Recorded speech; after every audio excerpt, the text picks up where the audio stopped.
দিদি রান্না করে দেখাবে। হ্যালো এভরিওয়ান, অনেক দিন পর চলে এসেছি তোমাদের সাথে একটা ভিডিও শেয়ার করতে।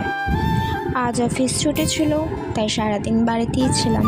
আর বাড়িতে থাকলেই বিকেলবেলা হলেই যেন আমার মনে হয় কিছু খাই। আমার মতো তোমরা কে কে আছো? বেশ কিছু চটপাটা খেতে ইচ্ছা করছিল, তাই জন্য দোকান থেকে এক প্যাকেট ম্যাগি নিয়ে চলে এলাম। আর সেটাই কিভাবে রান্না করলাম চলো সেটাই তোমাদের সাথে আজকে শেয়ার করি। তবে হ্যাঁ, আমি রান্নার খুব একটা পারি না, তাই অনেক কিছু ভুলভাল করে দিয়েছি। তো প্রথমেই তো ম্যাগিগুলোকে গরম জলে সেদ্ধ হতে দিয়েছিলাম কিছু টাইমের জন্য।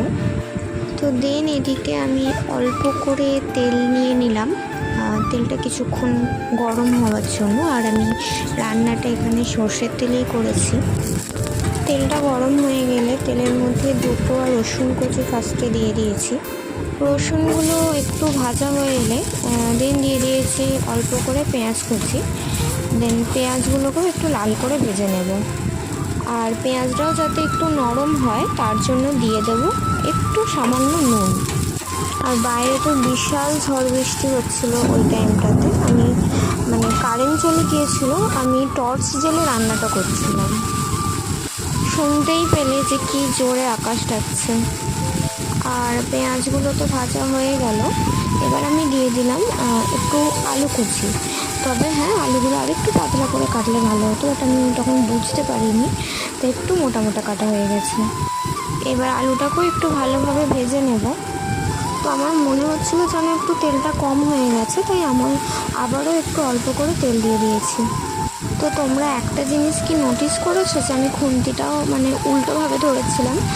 অ্যাকচুয়ালি আমি তখন খেয়াল করিনি, আমি ভিডিও এডিট করতে করতেই আসলে দেখলাম। তো এবার আমি দিয়ে দিলাম একটু লঙ্কা কুচি, যাতে একটু বেশ জিনিসটা ঝাল ঝাল হয়। মুখে বেশ লঙ্কাটা পড়লে যেন একটু ঝাল ঝাল পাই। তো এবার সব জিনিসটা ভালোভাবে ভেজে নেব যতক্ষণ না আলুগুলো একটু নরম হচ্ছে। এবার আলুটা একটু ভাজা ভাজা হয়ে গেলে যে ম্যাগিটা আমি জলে ভিজিয়ে দিয়েছিলাম সেটা জল ঝরিয়ে এবার দিয়ে দিলাম। এবার আমি দিয়ে দেব ম্যাগির সাথে যে ম্যাগি মশলাটা থাকে সেটা।